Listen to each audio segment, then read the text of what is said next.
The second half of the work, we talk about the situational awareness model, because we didn't come to these ants by accident. We actually started with a situational awareness model in order to work out what was the best way to tackle this problem.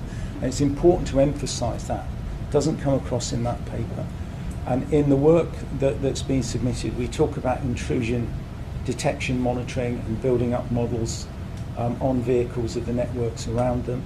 And we think it's the nearest to a complete solution to vehicular routing on motorways that's actually out there. And the work that's been submitted is Ni Chang is a co-author, as I say. He's head of computing and communications at Lancaster University. And in the recent work also we've got Professor Shi from Liverpool Hope as well, who's chucked in some interesting work. So, you know, if you're into this kind of stuff, have a look at the paper. Okay, any questions for me? Yes, I'll take it in turns. How far are we from solving this and putting it in every car on the road? Not far at all, actually. The problem is more to do with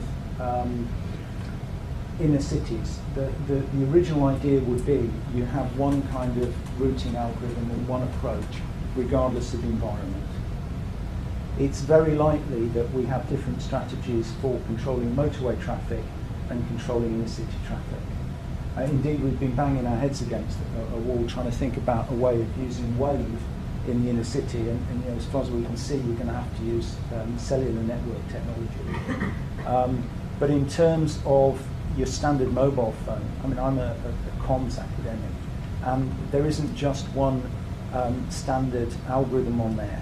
When we come to handover, for example, it depends on the environment the phone is in. So really, it's not surprising and it's not a barrier. Excuse me. The concept of situational awareness can be used with any mobile communication. Why you specify it for vehicles only? No, well, this is because we were looking particularly at the issue of vehicular networking, because as I say, there's been an awful lot standardised, even up to the point of 802.11p, which is Wave. But actually, as has been indicated, it's not yet there. You know, we don't experience this. Why not? And the reason is that the routing aspect of this turned out to be more problematic than people expected. But we are now, for certain scenarios, rapidly moving towards a situation where we can make it real. You're dead right. Some of these ideas carry over far more widely.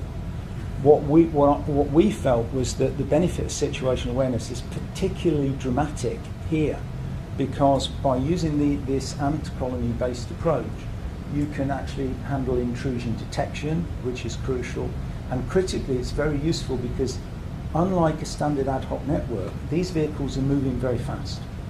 You know, these links are setting up and breaking very quickly. And therefore you have to be very aware of the reliability of the routes. And the only way you can get a real handle on that is the situational awareness context. Yes? Why do you need a vehicular network? Why can't you shoot a mobile network? The reason is simply the speed of making connections. And what this is really for, you know, there's a lot of nonsense talked about this area because people sort of say, oh, you want vehicle-to-vehicle communications in order to, if you've got kids in the back, download a video. The reality is this was introduced with traffic management and traffic safety in mind to begin with, right? And there are going to be technologies out there where one aspect of the traffic management is there will be broadcast packets, which is packets going to everybody, as well as these direct links. Now, where do these direct links come in and where do the broadcasts come in? When it comes to telling traffic cars to stay at 50, that's going to be broadcast packets, okay? When it comes to an accident, vehicles on site need to be able to communicate with the vehicles coming up the road, basically. And that's what this is for. Yeah? So if, as I say, you've got police arriving first on the scene of a major accident, it really helps the ambulance crews to know what they're coming to get a feel for what they need to do. And also the fire service as well, because of course their major role these days is actually going to accidents and cutting people out and other nasty things. Yes? Are you assuming any mobility model? Yeah. what we've got a very good mobility model for highways, and that's in this. Well, it's not only in this paper, but it's also in 2 earlier papers. So it's very close to a complete solution for motorways. But as I say, it's obvious that when you're talking about traffic snarled up in a sort of American city grid, it's a completely different situation for vehicles moving on. So, I can see application of this in cyber safety, especially around if there is a motor accident and you can solve these situations and use that for either the ambulance or the fire service, but not necessarily the person making the call. But if you had a device in those vehicles that could actually send those situational information at the scene into the various people that need it, provided it's secure and it's not straight up to an enemy port, I think it can be very useful. yeah. Well, as I say, the basic safety message is standardised already. So an awful lot of this is ready to go, and it's the routing issue that needs resolving. The issue in the inner city is that it looks to us, having looked at this quite seriously, is that you're going to have to rely on telephone networks, but small cell networks, which is coming with 5G.